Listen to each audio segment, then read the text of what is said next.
o Lúcifer é o mal e Deus é bom, é o bem. Será que realmente é isso?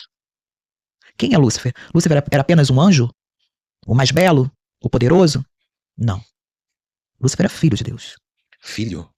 Filho ou criação? Filho. Mais uma reviravolta na história. Pra vocês, pra sua fé, Lúcifer então é um filho legítimo, assim como Jesus. Tem muitas pessoas dentro do satanismo que sabem disso. Tô falando, não esses satanistas que são escravos. Como que você vai ver com alargador, cheio de tatuagem. Não estou desmerecendo, porque todos eles são pactuados e são regentes dessa força satânica. Tá? Ou luciferiana. Mas eu tô falando do clero, da gema, do núcleo. Você não vai ver ninguém dessa maneira. Ninguém. Então, para essas pessoas, realmente é revelado esse enigma. E o que é? Jesus é filho? Satã também é filho. Lúcifer é filho. Satã não, Lúcifer. Lúcifer também é um filho de Deus. Então, como que se configura a história? Eu vou falar aqui porque foi permitido, tá? Essa...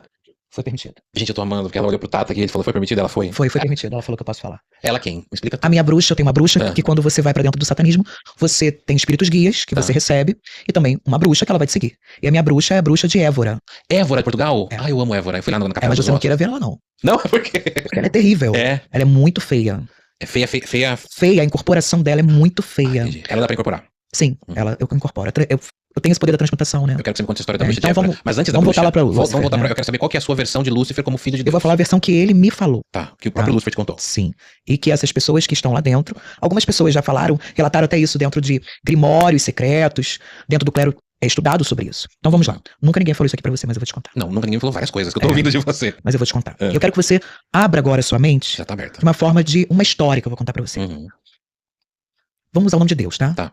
Deus estava lá no Olimpo, né? Ele tinha tudo. Ele tinha anjos, arcanjos, querubins, aquela sinfonia tocando, aquela coisa maravilhosa. Só que uma coisa que Deus nunca foi, que ele nunca sentiu, foi vaidade. Ele nunca foi vaidoso. O único momento em que Deus foi vaidoso foi quando ele criou eu e você. Os humanos. Os humanos. Só que era algo para ser muito secreto. Ele fez aquele mundo, e aquele mundo não era para ser descoberto. Não tinha que ter procriação, não tinha que ter nada. Ele só falou assim, será que eu consigo, depois de todo esse Olimpo, eu consigo criar mais um Olimpo? Entendi. Mas mortal. Que morresse, né? Porque os anjos não morrem, né? Exatamente. Então ele vai nessa vaidade dele e cria, em outro espaço, em outra dimensão, dois seres. De fezes e de barro. Fezes e barro? É. Olha, diferente. Que é o Adão e a Lilith, né? Que é a primeira. Gente, amando, é verdade. Essa versão eu amo. É verdade. Antes de Eva, né? Antes de Eva. Então ele cria de fezes e barro, Lilith e Adão. Isso. E aí, quem olha isso? Ele tem 2 filhos lá. Por que os outros... Aí uma pergunta que eu te faço. Por que os outros anjos não tinham essa potência tão grande como Lúcifer, Estrela da Manhã? Por quê? Porque ele era o filho, Jesus, ele eram 2 filhos. Ele tinha 2 filhos lá no Olimpo dele. Então Deus já tinha Jesus e já tinha Lúcifer ali. Exatamente. Gente, você tá me dizendo então que na sua crença Lúcifer e Jesus são irmãos. São irmãos. Tá. E aí, quem vê essa criação, Dani? Lúcifer. Ele constatou ali que o pai dele, numa deficiência de vaidade, criou coisas que não eram para ser vistas. Ele falou, pai, o que é isso? Eu seria esse filho. O que você fez aqui? O que você fez aqui? O que você criou? Ele falou assim, olha, você não pode contar isso pra ninguém. Deus. Você não pode contar isso pra ninguém. Segredinhos do papai. Exatamente. E como todo filho tem um exército, né? São príncipes, tem o teu exército. Ele também tinha o dele. Jesus tinha o dele. Cada um tinha o teu exército. Jesus tinha um exército de anjos. Lúcifer e ele também. Anjos, arcanjos, querubins, cada um tinha o teu exército lá, cada um coordenava. Tô falando de uma forma aqui muito simples, tá? E usando... Tá contando de uma forma quase lúdica, mas... Exatamente. Mas essa forma lúdica é a forma que a Bíblia explica Exatamente. também, né? A Bíblia cristã, digamos assim. E aí ele fala assim, olha, você vai, já que você viu o que eu criei, você que vai tomar conta dessa terra. Você vai descer, e você vai tomar conta dessa terra. Pega o teu exército e desce. Então ele nunca foi expulso. Eu tô impactado. Ele recebeu uma missão. Lúcifer. Sim, por isso que ele é o rei da terra. Ele é o filho curioso. Ele é o filho curioso. Agora você falou tudo, Dani. Porque enquanto Jesus estava se preocupando, segundo essa história, enquanto Jesus estava se preocupando com, sei lá, com outras coisas, não viu a criação dos homens, Lúcifer viu, então já que você... Gente, incrível essa história. E aí tem mais. Tem revelações. Fica aí depois pra você. Eu amei. Lúcifer vai e começa a ver essa criação e começa a falar, olha, eu vou contar a verdade pra vocês. Esse Deus, meu pai, que é o meu pai, ele não é tão bonzinho assim. E aí... Caso de família. Deus fala assim, não, mas ele não pode falar isso na terra. Eu vou ter que mandar o teu irmão dele pra combater ele. E aí Jesus vem pra combater o irmão. E esse combate dura até hoje. Porque se você não adora Jesus, se você adora Satã, você tá contra Jesus. Se você adora Jesus, você não pode adorar Satã. Então essa briga entre o céu e a terra é desde muito tempo, desde a criação. Gente, minha cabeça tá Você assim, abriu a tua mente? Não tá abrindo, ela tá explodindo. Não. Você consegue entender algumas coisas agora? Sabe por que faz todo sentido. Porque todo mundo fala assim, mas o diabo faz o mal pra terra. Mas o diabo, ou Lúcifer, é a criação de Deus. Deus criou tudo. Adorei a risada, é isso, querido? Você pegou não é fácil de entender. Essas coisas, essa iluminação na nossa cabeça. Gente, essa visão satanista, essa visão, a gente pode chamar de visão luciferiana pra criação do mundo, né? Pra criação de tudo, dos homens, do mundo, do paraíso. E até mesmo pra você entender, então, se eu tô na Terra, não é que eu odeio Jesus. Eu sei que tem Jesus, eu sei que tem Deus, eu sei que tem um exército lá. Só que eu tô aqui na Terra, eu vou lutar com o meu exército na Terra. Exato. Com o que eu sou, como pessoa. E a influência do cristão, tô falando do Cristo, é derrubar esse exército aqui, dizer, olha, se você... E aí a gente tá falando assim, mas existe tantos milagres de quem crê em Cristo. Eu acredito, porque eu acredito na fé. Eu acredito em reinos. Então existe um reino aqui e outro reino. Eu escolhi ficar com o reino da Terra. Que é o que a gente vê, o que a gente vive, né? É o que tá aqui, né? Exatamente. Tem um pessoal falando aqui, claro que sempre ia ter. Rodrigo, pega uma cadeira pra você lá. O Rodrigo tá aqui atrás, sabe quem tá aqui atrás? O Rodrigo dos Almeidas Indicam. Maravilhoso. Que já veio ao Além da Cap, vocês precisam voltar. A gente precisa ir no cemitério junto, né, Rodrigo? Vai ser muito legal pra desenterrar uns caras, brincadeira. Não enterrar ninguém, não. Tem um pessoal já falando aqui, né? Eu peguei e falei que faz sentido. Assim, gente, quando eu falo que faz sentido, é exatamente isso. A história da humanidade, segundo a Bíblia, que é essa forma lúdica, ela tem muitas arestas, né? Por exemplo, uma coisa que eu nunca entendi. Adão e Eva, você falou de Lilith, você falou, né? Que veio antes de Eva. Mas Adão e Eva, por exemplo, não faz muito sentido, porque senão toda a humanidade seriam filhos incestuosos. Porque Adão e Eva, pai e a mãe, aí você vai ter que procriar depois dali, então é irmão com irmão. Exatamente. Né? Ou filha com o pai, ou filho com a mãe, então teria que ser uma relação incestuosa. Então essa história da Bíblia, ela não me pega muito. Quando a gente, e também não consigo entender como que um Deus, pai, segundo a história bíblica cristã, ele cria um demônio pra fazer mal pros filhos. É mesmo assim, sabe? Eu amo meus filhos, meus gatos. Eu vou criar um demoninho pra fazer mal pros meus gatos? É óbvio que não. Então quer dizer, faz muito mais sentido ele ter dois filhos, um rebelde curioso que fala, eu descobri o que você fez. E que nem é tão rebelde assim. Ele simplesmente foi banido pra não falar pra ninguém uma vaidade, porque ele é o soberano. A gente tem essa consciência. Tanto que há uma reunião e Lúcifer vai até ele pra poder falar. Reunião? É. Como é essa reunião? Reunião quando? Depois tem uma passagem bíblica que você vai entender quando ele fala que é pra tocar em Jó e ele vai até a Deus e fala assim, eu posso tocar? Ele fala, não, você pode tirar tudo, você não pode tocar na vida dele. Então tem esse bate-papo com o pai e o filho, eles tem se reúnem. Jesus, Lúcifer e Deus, eles dão uma reunida lá em cima, tá? Você fala lá na dimensão. Você fala Jesus, Lúcifer e Deus, eu fiquei pensando aqui, será que pra visão da Ana Lu, eles são a Trindade? Porque tem a Trindade, né, que fala a Trindade Santa. Não, eu não vejo como Trindade. Trindade. Não. Tá. Eu vejo a Trindade realmente lá com eles. O Espírito, né? Que é o Espírito Santo, Deus e Jesus. E vejo aqui Lúcifer, Beelzebul e Astarote. Que é a Trindade luciferiana.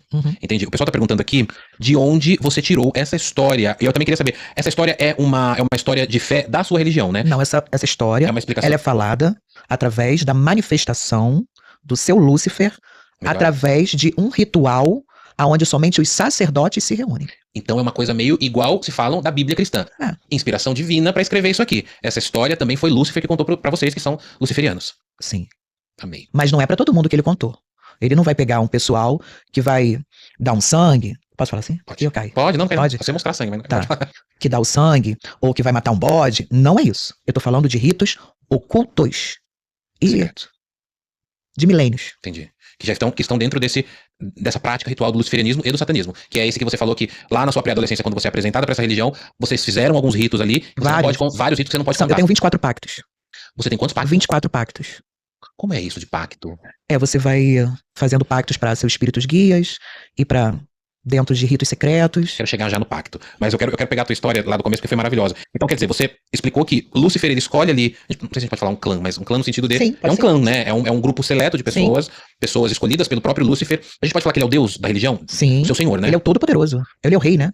O Todo-Poderoso. Porque quando eu fui visitar recentemente a igreja de Lúcifer do mestre Jonan, lá, não sei se você conhece o mestre Jonan, o trabalho dele, e eu fui conhecer porque, assim, a igreja dele lá no Itatiaia, no Rio de Janeiro, é bem simbólica, então você tem uma igreja toda vermelha, com cruzes invertidas e tal, e a explicação que ele deu de Lúcifer é exatamente, pelo que eu me lembro, é parecida com essa que você me deu, que Lúcifer é uma criação do próprio Deus, do Deus Criador, tanto que dentro da igreja dele tem um Deus Criador desenhado, e aí embaixo tem o Lúcifer se prostrando a Deus, porque ele é, entre aspas, uma criação, entre aspas não, né? É uma criação do Deus Todo-Poderoso, que é o que criou. E quando você me conta isso, de que pra sua religião ele é um filho, então ele é muito mais do que apenas uma criação. Ele é um filho amado, igual Jesus, amado assim, né? Ele é amado.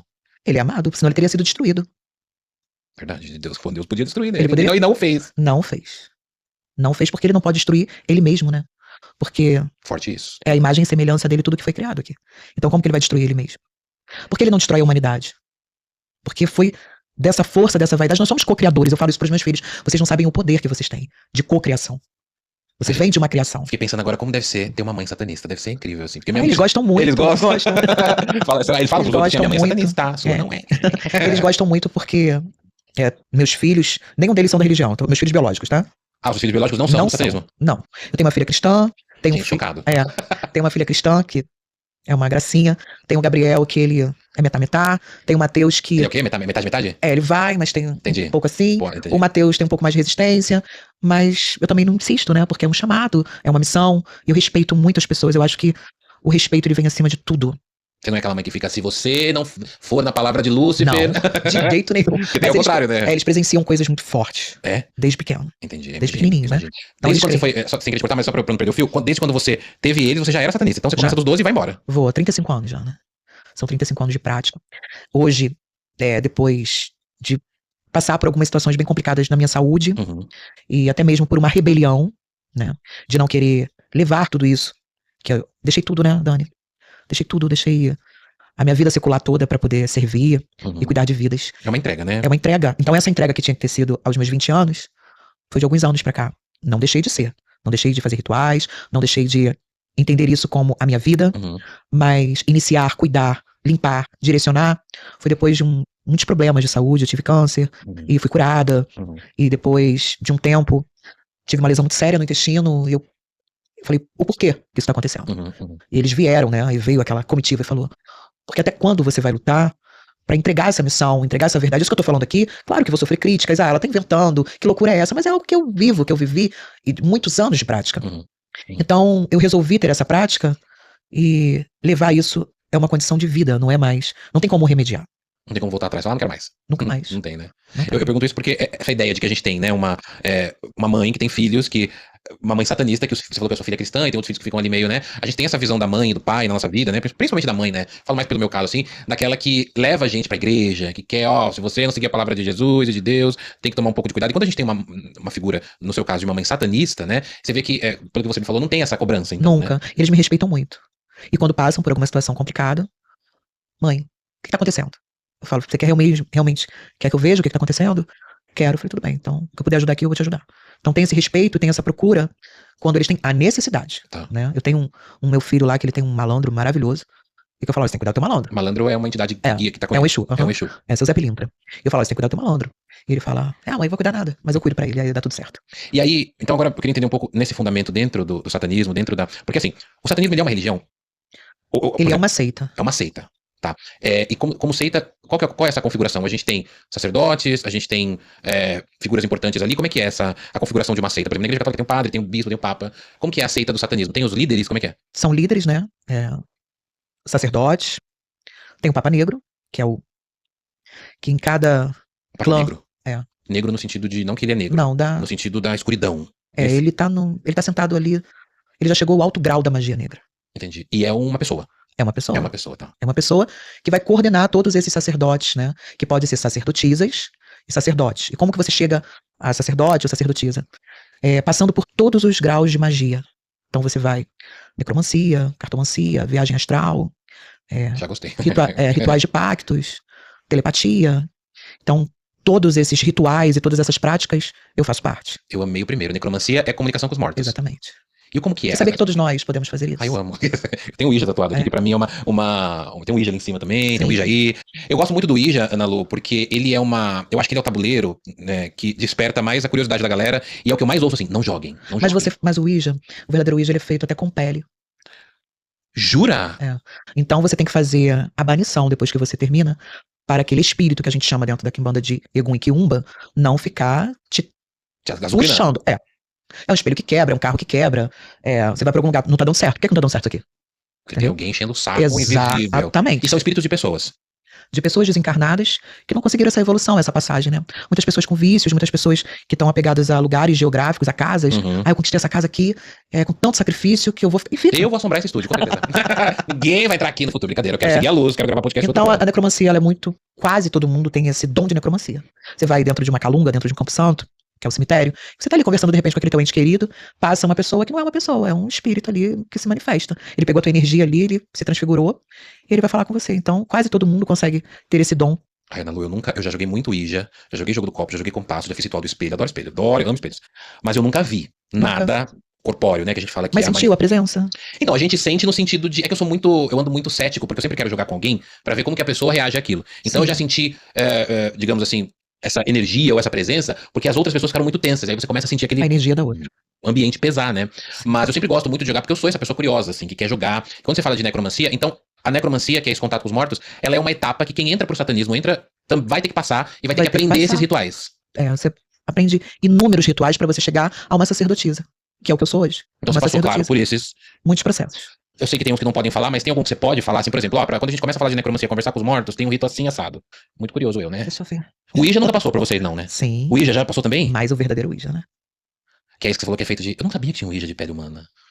Jura, Nalu? Eu sei que tem livros. O verdadeiro, né? Tem velas de gordura, né? Que são dos rituais, realmente. Eu tô vendo que eu tô muito curioso, e a Nalu tá ali, ó, com os dedos. Já tem uma força aqui muito grande. Isso não é coisa de imaginação, tem uma força aqui muito grande. Quarto? Mas por quê? Porque a gente tá falando disso e ela se aproxima? Claro. Adorei. Me deu até dor de cabeça. Deu meio... Deu aqui, ó, uma pontadinha. Não sei se você me instigou, porque às vezes você fala, meu Deus, deu até uma dor de cabeça. Não é pra instigar, não. Tem uma força densa, então são muitos elementos. Deixa eu ver o que eu posso falar de uma necromancia. Tipo um ritual que você fez, ou alguma situação que você teve que você falou, caramba, vi algo aqui, hein? Posso falar? De contato com os mortos. Deixa eu perguntar. O Alan tá do outro lado assim, ó. Não sei, você que tá aí falando. Pergunta. É que às vezes lá no templo eu tô sentada assim, né, meu amor?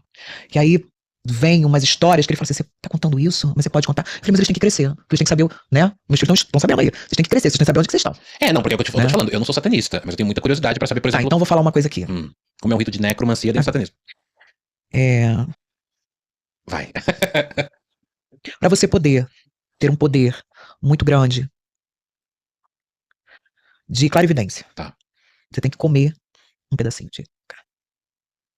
Tô passado. Um pedacinho de carne de outra pessoa? Mas, meu Deus. Hã? O que ele falou? Dead. Dead.